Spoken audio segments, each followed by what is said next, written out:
Are you ready for deeper meaning and bigger dreams in your life? Do you believe it can happen? Amy and LoriAnn are here to clear the confusion and help you live life full out, guided by your inner wisdom to create, amplify, and align you with your highest self. Are you ready to attract a divinely blessed life? This is Living in the Faith Frequency.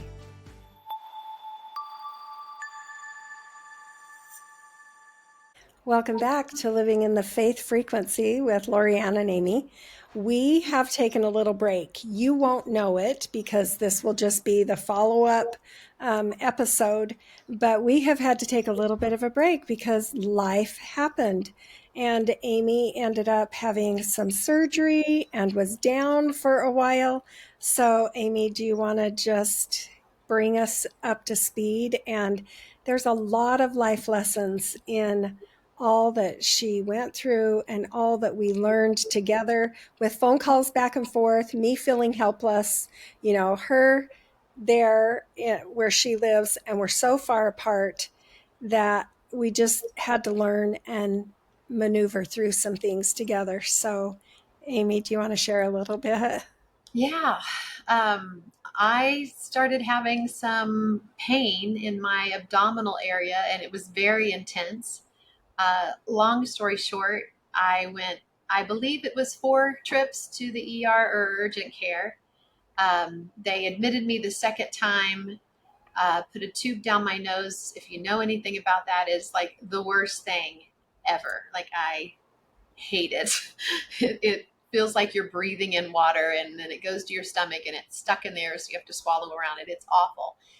And so they sucked my stomach out and then they sent me home the next day and I was home for 2 or 3 days and then the pain came back and I went back and they sent me home. And it was the worst care. And I had no trust in the medical field. And by that point, I did not want to go back again, but I was in so much pain and my stomach was swelling. And eventually I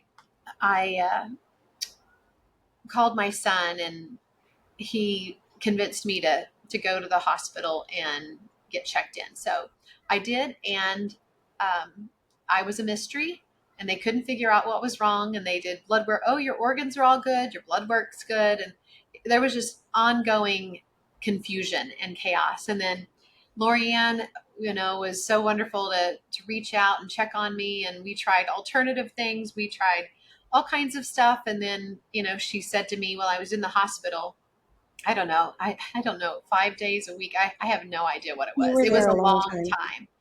time. And she just said, Amy, you need to get angry and you need to advocate for yourself. And it was great advice. And so when the next nurse came in, I said, I need a doctor, a surgeon. I need someone in my room. I need to speak to someone. I need to believe you guys care. I need to know someone is working on getting me well and out of here. Because I was going on like 2 or 3 weeks. I hadn't been able to eat. I was eating ice chips. I'd lost, I don't know, 15 pounds at that point, probably in 2 weeks. And I had no energy. My brain wasn't working. My body wasn't working. I was just exhausted. And it was a very, very low point. I knew I needed to get my thoughts and more on the other side and see myself on the other side. But it was hard. But once I advocated for myself, eventually, everybody started showing up. Nurses, doctors, everybody's like right there. And I felt hopeful. And then this one surgeon came in and I really loved his energy. He was intuitive. He asked questions. He acted like he cared. And I felt confidence in him. So I had, when you can just find that focal point, something that gives you hope, something that gives you some confidence, you just put all your energy into that and roll with it. And that's what I did. And he ended up doing exploratory surgery, which then led to an entire cutting my front open with 15 staples. And they found that it was scar tissue wrapped around my intestines, which was creating the obstruction and the excruciating pain. I had never experienced so much pain in my life.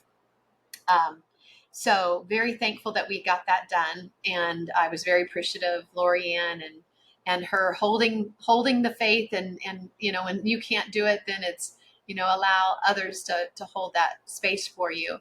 And I was in the hospital almost 2 weeks, and then was able to come home and finally get the tube out. It was in there for a long time.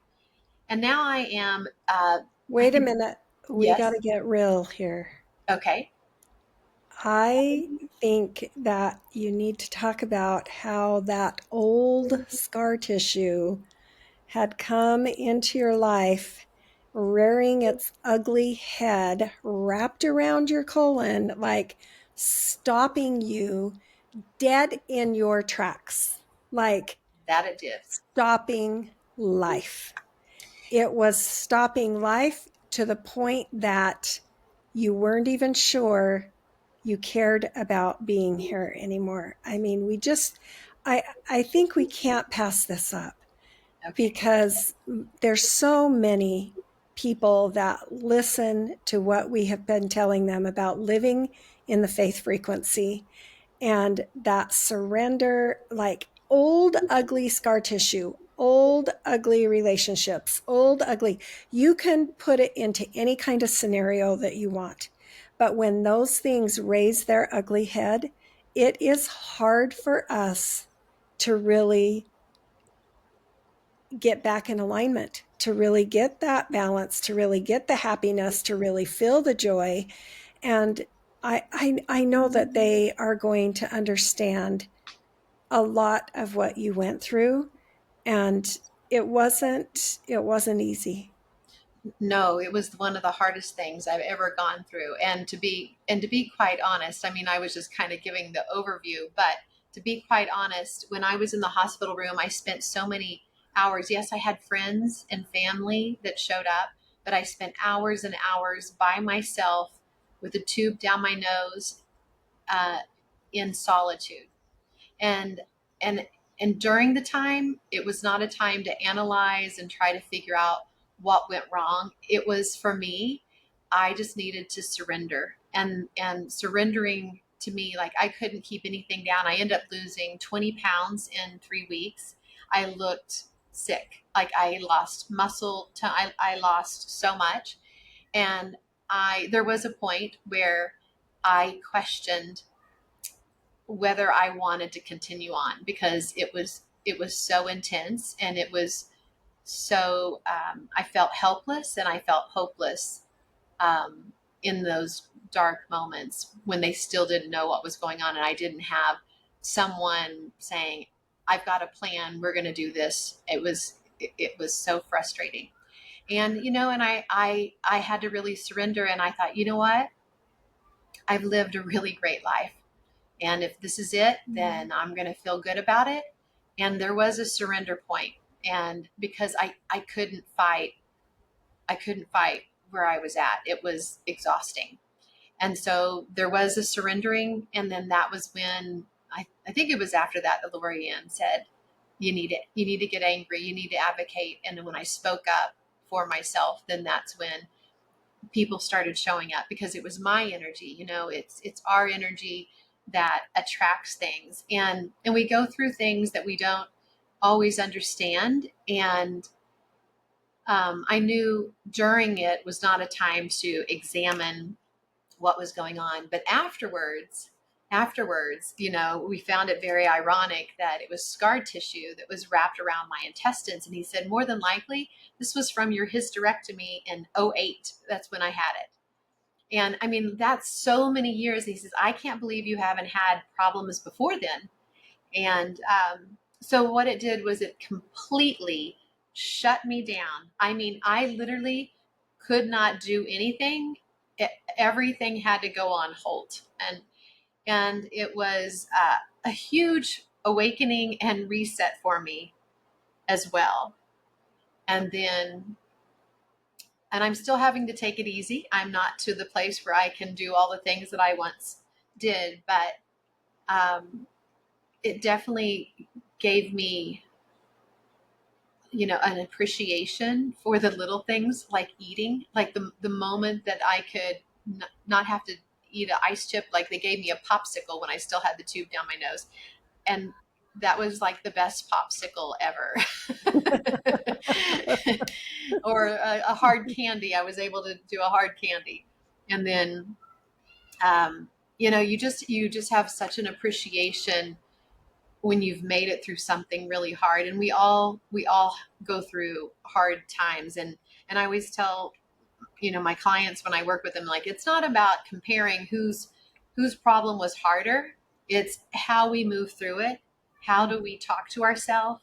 How do we surrender? How do we have faith? How do we lean into other people's faith? And how do we receive the love and support and just let it be what it is, and that was my whole journey, and it was a complete reset for me. So And your scar is still healing. Like, oh yeah, we're not saying that this was a long time ago. This was only like 4 weeks ago. yeah. I So think she is still in the intense healing part of it. yes. Yeah, the staples are out, but you're still not being able to lift. You're still having to take it easy. You haven't got the all clear from the doctor yet. So you're still in the process of healing and accepting and surrendering and, doing all that love for your body, being aware of what you're eating, all of those Oh things. yeah. There's so much. Yeah, I had to be extremely careful what I ate. So I talk about paying attention to my body. Certain foods, like it took me about, I think I'm 5 weeks out from surgery. I mean, of Oh, course, five. this is going to Okay. be, I don't know when this is going out, so I don't know the timeline that you guys will be hearing it. But as of the recording, we're right at 5 weeks, I think, for the surgery. But it took a good 3.5, 4 weeks before my digestive system even started functioning semi normally. Wow. And so I had to be really careful what I ate. Things would upset my stomach, and I had to just be very gentle with myself. And then at some point, I also remember feeling depressed because I was so limited. I could walk, but I couldn't really do anything, and I didn't have the energy. When you lose so much weight and muscle tone, they eventually put a PIC line in to give me nutrients, and that was a game changer. And I could feel 4 hours of some nutrients in my body. I was like, oh my gosh, my brain is working. So you have to have the basics: food, water, sleep, those kind of things. You don't get good sleep, and the beds are not comfortable in the hospital. And so, those basic things are really helpful to support our body. But, there's just such an appreciation for the little things of life, and just being able to eat food again. And then, you know, I was starting to get a little depressed, and I thought, oh my gosh, I'm in such a little tiny bubble, and I can't do hardly anything. And I I hope I haven't exhausted all of my friends, because bless their hearts, everyone was trying to help me. Everyone was trying to figure out. I mean, the 4 different times I went to the urgent care, I had different people take me every single time. And sometimes we were there till 4 in the morning. It was 8-hour waits. And so I kind of felt a little bad that I stressed my friends and family out so much. I mean, of course, there wasn't anything I could do about it, but I was so ready for some fun and adventure after that. It was a whole month. I call it, of hell. I went to hell and back, and I survived. And that was in the month of July. And ironic enough, it happened the day before um, my late husband and I's anniversary, and it was also 1 year from the date of his celebration of life. So ironic that it all happened uh, at that time, and the scar tissue was from a hysterectomy, and years of stuff, years of scars that I've been healing. And so we get to create the stories around what happens to us. And when I first came out, like, my story was really intense, and I thought, I want to be able to start seeing the good that's coming from this. I want to see the blessings in this. I want to kind of soften it a little bit. And yet at the same time, I want to be real and raw. And like, this is where I went to. And so it's a fine line to keep your alignment, but also be real and honest about everything, Yeah. because I think people really resonate. A lot of people are going through challenges, and they want to hear how you went to hell and came back and are doing so well, right? And Right. like, what did you do to get there? How did you do it? Well, it was surrender, it was acceptance, it was asking for help, it was working on not feeling guilty and just being thankful for the people in my life, my friends and my family. It's being easy with myself, not overdoing it. It's so I have a really hard time not overdoing things, because I like to get in there and live life, but I had to really slow things down. And then at one point, when my digestive system was working better, I thought, I think maybe I could travel. And I asked myself, what does Amy want and need? And it was, go see LoriAnn and hang out on the beach. And I happened to have this credit that had to be used in the next month. And she said, come on. And it was the best decision that I made. And I flew to Florida. And our first day was 4 hours at the beach. I got a little red and great vitamin D. And it was just wonderful. It was There's so nothing peaceful better and than the relaxing. ocean for healing. Oh, it was so, so good. And then I'm like, music, live music. She's like, oh, Floribama's 9 miles away. So we got to hear some live music. Ironic enough, there was this really great band, and the drummer reminded me of my late husband. We met in a band, and he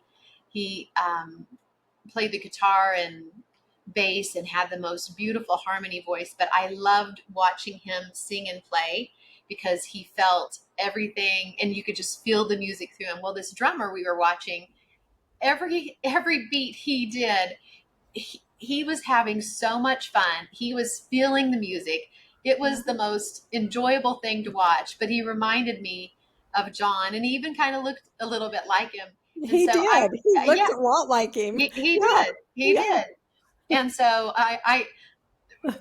LoriAnn stayed a little longer than she normally stays out, as did I, because we were enjoying ourselves so much. The music was Yeah. so good, and we just had a great time. It was fantastic and just what I needed. And we went to some nice restaurants, but I really listened to what I needed and gave myself permission to ask and receive. And then I've really been doing great ever. And my digestive system has even gotten better. So I think it's important that you really ask yourself, what is it that you want? What do you need today? It's not, in the future, because all we have is today. And the more that you check in with yourself and you give yourself permission to do that, and be open to resources. There's all kinds of resources out there, if we allow ourselves to think outside our little box that we get in. And you had a quote that you said that helped you so much from one of your previous coaches that Mm. you read. I think yeah, I think that would be so appropriate to read that for us. Yeah, I was reading it just this morning, and it really spoke to me. She was talking about how she got to speak on a stage with one of her mentors, and she spoke in front of thousands of people, and she shared how to make a decision in your life with resolve and faith. And at that intersection, miracles happen. And that really spoke to me, because I think so much of the time, I notice in my life, if I am wishy washy about something and not able to make a decision, it just drains my energy. And when you can look at it and realize you you're not going to make a wrong decision, you just need to make a decision and line up with it, and then keep listening to your guidance and make adjustments. It's like when you're on a sailboat, you just adjust the rudder. The wind's going to take you, right? We are energy in motion. The wind is going to take us, and we just have to keep adjusting our rudder. But if we stall too long and not make a decision, there's no miracles there.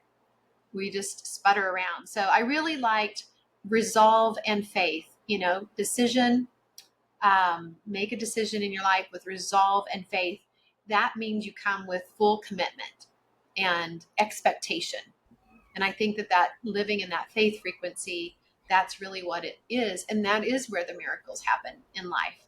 And, even through the hardest things, like seriously, like that month was like the hardest thing I think I've ever endured in my life.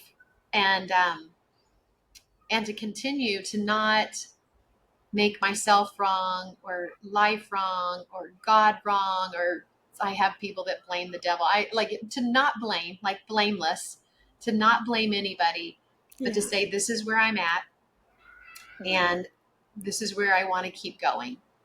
Yes. And to make a decision and line up with that. Um, whatever you have going on in your life, decisions small or big, the more we can recognize when our energy is being drained and make those decisions, Yeah. it helps us to have faith and let in the miracles.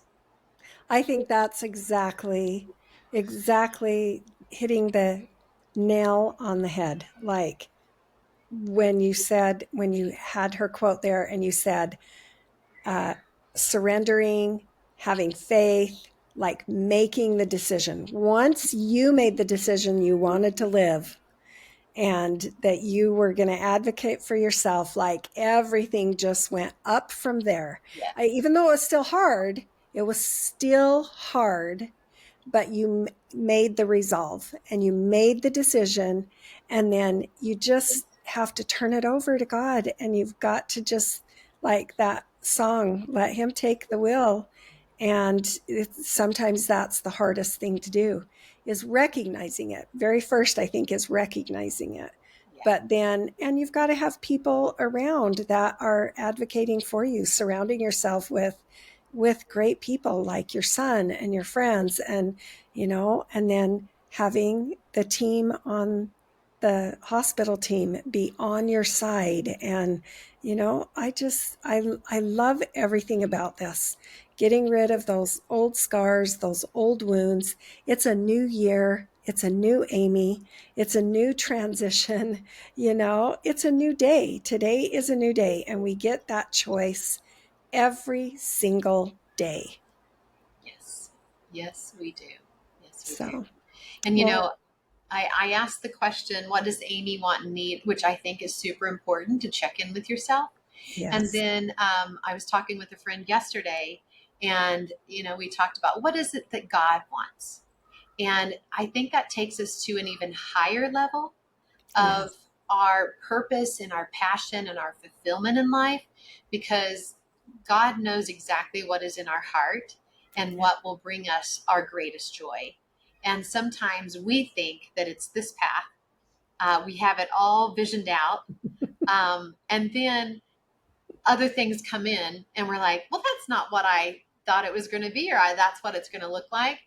And it's a surrendering to be obedient to what is being laid on our heart, because sometimes something will be laid on our heart and we're like, no, no, no, no, I don't want to go down that path. That's going to be too hard. But if it's laid on our heart and we have faith and we make a decision to do it because we trust, and yeah, because um, we know that we could potentially make an impact or help somebody through a hard time, yeah, being of service. I always say, give from our overflow, not from a depleted place. So take care of yourself first. There's no way I could have been helping anybody when I was under that kind of duress. We have to put our oxygen mask on ourselves first, and that's what I had to do. But the moment that I started feeling fulfilled and I felt healed and I felt appreciative and alive and excited about life, now I have the energy, and I've been helping others, and I've had some of the most powerful sessions with my clients because I'm walking in an empowered state because of what I have came through. yes, yes. It's so beautiful. So beautiful. Thank you so much for sharing with us everything really that's been put in your path and put on your heart, and being able to speak so freely about it, and letting me take you to some of those vulnerable places, because that's so important for us to see that and hear that. So, and there's more to come, so we're excited. Yeah, always more. Yeah. So Yeah. So thank stay you tuned. for, yeah, thanks for tuning in with us today. Yeah. And if you're going through something hard, remember it's not going to last, and just keep seeing yourself on the other side and having that faith that things are going to work out, and look for the good. Look for what are the gifts in these triggered moments that we have. So, Yes. So stay tuned in and turned on to our heavenly sexiness and our living in the faith frequency. Just we're so excited to be sharing this with you. Thanks, Amy. thank you. Bye. Bye. Thanks for tuning in to Living in the Faith Frequency. Keep shining, keep aligning, and keep trusting your inner guidance as you live your life full out. We are here to guide you as you step confidently into your faith journey. Be sure to subscribe and stay connected. Check out the show notes and let us know what topics would you like to hear next. On behalf of Amy and LoriAnn, we want you to keep talking, keep dreaming, and keep feeling blessed.